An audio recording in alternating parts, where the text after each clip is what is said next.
Delegate from Norfolk, Delegate Glass. Thank you, Mr. Speaker. I rise for a point of personal privilege. The delegate has the floor. Thank you. Gratitude, Mr. Speaker. Mr. Speaker, parenting is hard. Yes. It gets even harder as our kids grow older. And coming from a family where my mother was a very stern disciplinarian, my father loved me, his sugarfoot and hemorrhoid beyond belief. Still, by the time I became a teenager, I was underage drinking. I was having sex. I was sneaking out. All while being president of student council, a four-star athlete, and a part of the Newberry Club. Because what young people do is they find their way. They find a way to do the things that they want to do. They find their people. And I cannot understate the emotional idiocracy that they have, but also the determination and the will of young people. In spite of me and my husband doing our very best as parents, together as a team, my son somehow found porn on the internet. My daughter was a 38-year-old Korean woman on TikTok this summer. It scares me. All the things that my kids can get into, I cannot shield them from it. I want to protect them from the bad and the ugly. And I do agree that there's a level of responsibility that we have as a body to do these things. But I want to be mindful of us legislating to a selective we and not a collective we. Some of it becomes insulting as a parent, as I know that my leadership is based on my kid and his maturity. By the time my oldest was in kindergarten, he's reading Moby Dick. He was cutting with a big knife, and he was watching the Boondocks. Some people might say, that's not cool, but I knew my kid. I love my son, and I think most people that meet him would think so too. As a 16-year-old, he's quite the bellend. But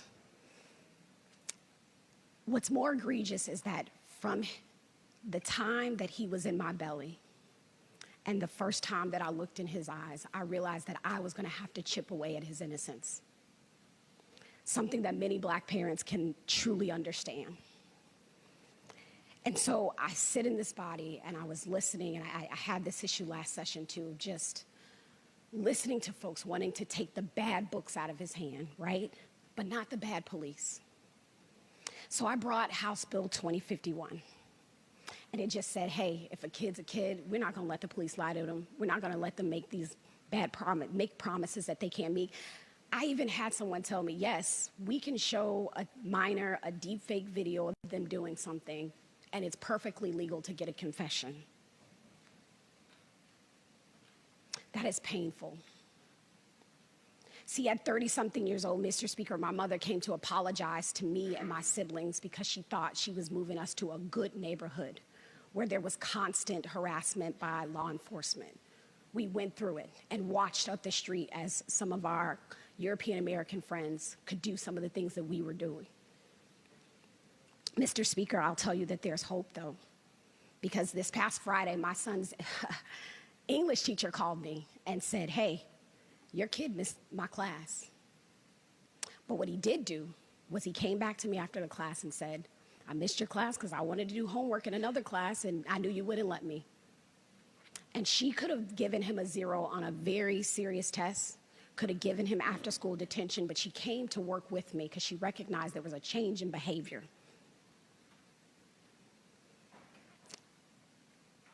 That's what we need to do. It was the teacher trying to work with me. And I know that there's a standard among us of what good and bad parenting is, like we get that. But even I had to check my own bias of what good and bad is when my drug-addicted sister left me with a 3-year-old. That was the best that she could do at that time.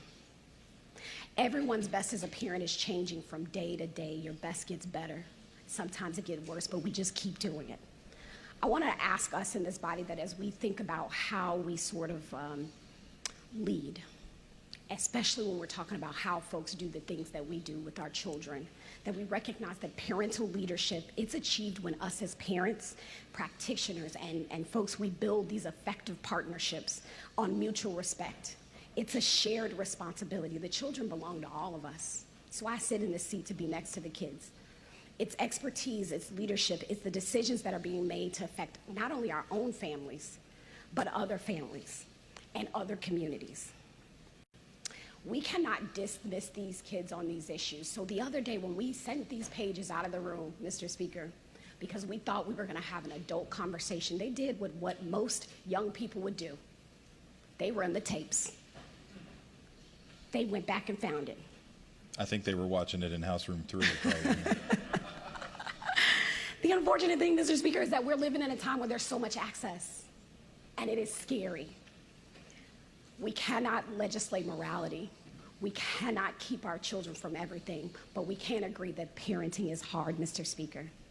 And with an institution like education, our kids consuming it, and the folks that we're asking to be with us, if it is truly, as was said earlier by one of the delegates, if it's truly a noble and coveted profession, then we need to do more co-parenting and collaboration with educators and students and families, and not chastisement and criminalization. So, Mr. Speaker, I'll end by saying this. Again, parenting is really freaking hard. It doesn't get easier. But I would hope that as we look at how we do business here, that we find space to work our empathy muscles, because the kids are watching, and they're going to find it too. Thank you, Mr. Speaker.